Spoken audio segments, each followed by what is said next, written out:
ٹھیک ہے. اینڈ ہمارے پاس اویس توحید بھی ساتھ لائن پہ موجود ہیں. اویس السلام علیکم.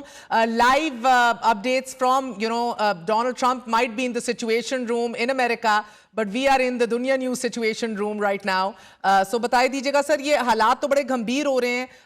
ابھی کچھ دیر پہلے یہ خبر آئی کہ تہران کے اندر بم دھماکوں کی بھی آوازیں آ رہی تھیں, مگر ساتھ یہ بھی اب خبر آ رہی ہے اور یہ بتایا جا رہا ہے کہ فرام وائٹ ہاؤس آفیشلز کہ ٹرمپ ایڈمنسٹریشن یہ ایکسپیکٹ تو کر رہی تھی, توقع کر رہی تھی کہ تہران جو ہے ریٹیلیٹ کرے گا, جواب دے گا یو ایس اسٹرائکس کا آن ایرانین نیوکلیئر سائٹس جو ابھی ویکنڈ پہ ہوئی ہیں. مگر پریزیڈنٹ صدر ڈونلڈ ٹرمپ جو ہیں وہ مزید ملٹری انگیجمنٹ اس خطے میں نہیں چاہتے. Senior white house official has reportedly shared this with CNN کہ صدر ڈونلڈ ٹرمپ مزید ملٹری انگیجمنٹ مڈل ایسٹ میں نہیں چاہتے. So do you see things coming to an end or wrapping up here, یا ابھی آپ کو لگتا ہے کہ مزید ریٹیلیشن امریکہ کی طرف سے بھی دیکھی جائے گی؟ اینڈ چاہے ہم ابھی بات کر رہے تھے اسٹریٹ آف ہارموز کو بلاک کرنے کے حوالے سے, انٹرنیشنل ٹریڈ متاثر ہونے کے حوالے سے یہ بھی دیکھا جائے گا. But also let me quickly add Awais, it is very interesting because میں بھی آپ کو بتاتی ہوں, ہم یہ ابھی میں فالو کر رہی تھی سر کہ آپ کی آئل پرائسز جو ہیں they're actually interestingly gone down. Oil plunges 4% as Iran fires missiles on US bases. یعنی کہ کم ہو رہا ہے, بڑھنا چاہیے. بتائیے گا ویسے یہ بریکنگ نیوز آ رہی ہے, سعودی Arabia has condemned Iran's attack on Qatar. سعودی عربیہ کی طرف سے بھی کنڈمنیشن سامنے آ گئی ہے. سعودی عرب جو ہے, کنگڈم آف سعودی عربیہ جو ہے وہ مذمت کر رہا ہے ایرانین اٹیک کی on Qatar. How significant is this? Thanks for having me in the show, Meher. دیکھیے بہت ہی گمبھیر صورتحال ہے, اور آپ یہ دیکھیے کہ ایران کے پاس کیا آپشن کیا بچی تھی. آپ اس کے خلاف 13 جون سے جاریت کر رہے ہیں, جنگ مسلط کر رہے ہیں. آپ جس وقت سفارتکاری پہ آپ نے لینڈ مائن بچھائی ہوئی ہیں, بارودی سرنگیں بچھائی ہوئی ہیں, نیتنیاہو براہ راست دھمکیاں دے رہے ہیں, براہ راست حملے کر رہے ہیں 200 جیٹ فائٹر سے. اس کے بعد جب آپ دیکھیں کہ اس کے بعد ڈونلڈ ٹرمپ جو ہیں, جن کا ایک ابہام ہو رہا تھا کہ امریکہ شاید ان کے ساتھ نہیں شامل, لیکن جب ڈونلڈ ٹرمپ نے 16,000 کلو گرام کے بم یو ایس کے B-2 جو ہے جہازوں سے گرائے ہیں نیوکلیئر سائٹس پہ ایران کے, اس کے بعد کیا ابہام رہ جاتا ہے. اور وہ خود کہتے ہیں کہ جی میں کانگریچولیٹ کرتا ہوں نیتنیاہو کو, میں کانگریچولیٹ کرتا ہوں اسرائیل کی عوام کی, میں جو ہے وی ورکڈ ایز اے ٹیم. مہر آپ مجھے بتائیے, جب وہ کہتے ہیں کہ وی ورکڈ ایز اے ٹیم, اس کا مطلب یہ ہے کہ کوئی ابہام نہیں رہا. 13 جون سے جو جنگ نیتنیاہو یا اسرائیل نے ایران پہ مسلط کی تھی, اس کے اندر امریکہ براہ راست اس میں انوالو تھا. تو اس کے بعد آپ کس طرح ایک دفعہ سفارتکاری کا 6واں راؤنڈ ہونا تھا عمان میں 15 جون کو, تو 13 تاریخ کو آپ نے اس کو you have killed that option جو نیتنیاہو نے حملے کیے. اس کے بعد آپ نے کہا EU کے جو ہے, دیکھیں کتنا بلفنگ کی ایک حد ہوتی ہے. فرینچ, جرمن اور UK کے فارن منسٹر ملے جنیوا کے اندر ایران کے وزیر خارجہ کے ساتھ. اس وقت جب آپ کہہ رہے ہیں کہ جی آپ نیوکلیئر جو ہے وہ زیرو کر دیں, آپ نیوکلیئر پروگرام بند کر دیں, اس کے بعد آپ کہیں گے کہ جی آپ بیلسٹک میزائل آپ پروگرام بند کر دیں, اس کے بعد آپ براہ راست دھمکی دے رہے ہیں کہ جی آپ جو ہے وہ رجیم چینج کر دیں. آپ اندازہ لگائیے کہ ڈونلڈ ٹرمپ فتح کا بغل بجا رہے ہیں, اس کے بعد یہ کہہ رہے ہیں کہ جی یہاں پر ایران کی اس وقت کی رجیم گریڈ نہیں بنا سکتی اور ہم اس کو گریڈ بنائیں گے اور اس میں پولیٹیکل رجیم چینج ہونی چاہیے. آف کورس سر, جسٹیفائی تو کوئی نہیں کر رہا, مگر یہ حالات جو بد سے بدتر ہو رہے ہیں. زاہد حسین صاحب آپ کی طرف آؤں گی.